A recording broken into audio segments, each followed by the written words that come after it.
अस्सलामुअलैकुम फ्रेंड्स। आज मैं लाई हूँ एक सबक आमोज कहानी। जो कहानी है एक प्लम्बर और एक औरत की। मेरी ये कहानी पूरी ज़रूर सुनिएगा, मगर कहानी सुनने से पहले हमारे चैनल को ज़रूर सब्सक्राइब करें एंड बेल आइकन पे क्लिक करें ताकि आपको हमारी मज़ीद कहानियाँ मिलती रहें। तो आइए चलते हैं हमारी इस कहानी की तरफ। आज से कोई 7 साल पहले की बात है कि मैं एक नए मकान में शिफ्ट हुई। शिफ्ट होने के बाद मैंने इस घर में अपना गीज़र लगाना था। ये सर्दियों के दिन थे और गर्म पानी के बगैर बिल्कुल भी गुजारा मुमकिन नहीं था। मैंने एक प्लम्बर को बुलाया और उससे काम दिखाया और उसने काम देखा और फिर मुझे कहा कि मैं आपका ये काम 1500 रुपये में करूँगा। मैंने उससे दरख्वास्त की कि 1000 में ही काम कर दो भाई, लेकिन उसने कहा कि इसका बाटा रेट है, वो लोगों के साथ बिल्कुल भी बार्गेनिंग नहीं करता। खैर, मेरी तो मजबूरी थी, मैं चुप रही। मैंने उसे कहा आप गीज़र लगा दें। मुझे उसका रवैया अच्छा नहीं लगा, क्योंकि मुझे यूँ महसूस हुआ जैसे वो जानबूझकर कोई डील ख़राब करना चाहता है। उसे मेरी मजबूरी का इल्म था, इसलिए वह अपनी बात पर कायम रहा और मेरी मजबूरी का फ़ायदा उठा रहा था। मेरी मजबूरी थी, इसलिए मुझे उससे काम उस हालत में करवाना पड़ा। उसने आधे घंटे के अंदर गीज़र लगा दिया। उसके बाद 1500 लिए और चल दिया। गीज़र भी उसने जिस तरह से लगाया था वो मुझे ही मालूम है। एक एक चीज़ मैंने उसको पकड़ाई। सारे मामले में उसकी मदद मैं करती रही, उसे चाय भी पिलाई। खैर, उसने अपने पैसे लिए और वो चला गया। कुछ ही दिन गुजरे कि मैं वो बात भी भूल भाल गई। कुछ अरसे बाद मैं 2-4 गली छोड़कर एक कुशादा मकान में शिफ्ट हो गई, लेकिन यहाँ भी गीज़र लगाने का मसला दरपेश आया। पहले मेरे दिल में ख़याल आया कि इस प्लम्बर को बुलाऊं जिसने पहले फ़िट किया था, लेकिन उसका रवैया याद आया तो मैंने अचानक अपना इरादा मुलतवी कर दिया और किसी और बंदे को ढूंढने लग पड़ी। खैर, थोड़ी सी कोशिश के बाद मुझे एक प्लम्बर मिल भी गया। वो मेरे साथ आया, काम का जायज़ा लिया और कहा मैं आपसे इस काम की 1000 लूँगा। मैंने कहा भाई कोई मेहरबानी करें, जिस पर उसने मुस्कुराकर कहा शाकरा मैडम कोई बात नहीं, मुझे आप 800 रुपये दे दीजिएगा। मैंने कहा कि ठीक है, आप काम शुरू करें। वो आया और अपने साथ एक और लड़का भी लाया। उन दोनों ने आधे घंटे में गीज़र लगा भी दिया। चाय पीने के बाद मैंने 800 बंदे को दिए और उसने पैसे मुझसे ले लिए और कहा शुक्र अल्हम्दुलिल्लाह। 300 साथ लाए लड़के को भी दिए, 500 अपनी जेब में डाले, मेरा शुक्रिया अदा किया और जाते जाते फीडबैक भी लिया कि शाकरा मैडम आप काम से मुतमईन तो है ना, जिस पर मैंने उसके काम की तारीफ़ की और उसका नंबर भी ले लिया। वो लग रहा था कि वो ज़रूरतमंद है और हुनरमंद भी। 2-4 दिन के बाद एक दोस्त की कॉल आई कि यार आपने गीज़र जिस बंदे से लगवाया है उसका नंबर मुझे दे दें, क्योंकि मुझे भी गीज़र लगवाना है। मैंने एक नया गीज़र लिया है।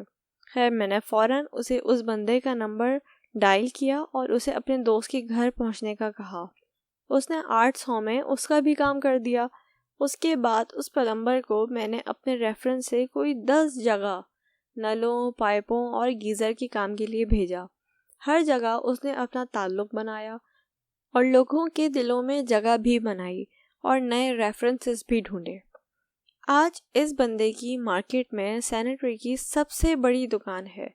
इसके पास 10 के करीब स्टाफ है, जिसमें प्लम्बर, इलेक्ट्रिशियन और पेंटर्स भी मौजूद हैं।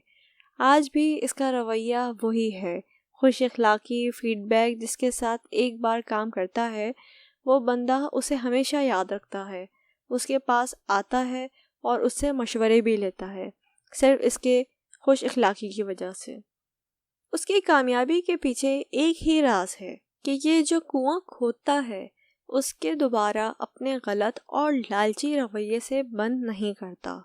ये हर नए कुएं से थोड़ा सा पानी लेता है और आइंदा के लिए दोबारा पानी लेने का रास्ता खोलता है। ये एक ही बार में पैसा नहीं कमाना चाहता, ये अपने कस्टमर्स के दिल में अपनी जगह भी बनाता है, उनके ताल्लुकात की वजह से मज़ीद आगे जाता है और मज़ीद अच्छा काम करके अपना सर्किल और ज़्यादा बड़ा करता है। मुझे वो पहला बंदा याद है, मैंने उसकी कुछ अरसे पहले देखा था। वो आज भी उन्हीं हालों में है। उसकी आज भी कोशिश होती है कि जो भी कुआं वो खोदे उसे फ़ौरन बंद भी कर दे, लेकिन उसके इस रवैये की वजह से उसका अपना बख्त बंद हो चुका है। ये एक बंदे से एक ही बार में जो ले सकता है वो ले लेता है और फिर नए बंदे की तलाश में निकल जाता है।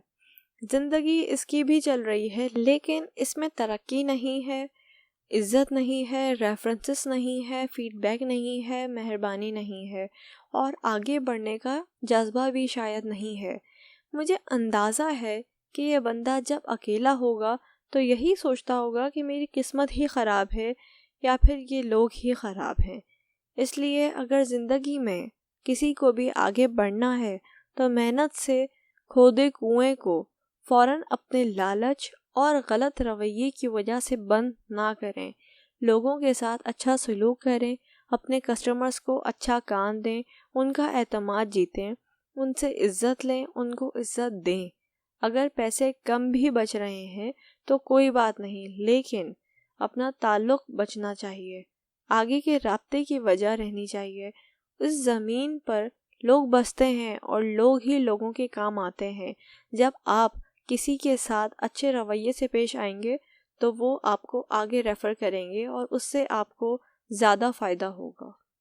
तो दोस्तों, अगर आप भी इस तरह से किसी ऐसे सबक आमोज़ वाक़े के बारे में जानते हैं तो हमसे ज़रूर शेयर कीजिएगा ताकि हम उसको आगे लोगों तक पहुंचाएं। साथ ही साथ मेरे इस चैनल को ज़रूर सब्सक्राइब करिएगा और अगर आपको मेरी वीडियोस पसंद आए, मेरी कहानियाँ पसंद आए तो इसे लाइक करें, शेयर करें और इस चैनल को सब्सक्राइब करें ताकि आप मेरी आने वाली और कहानियों से आगाह रहें।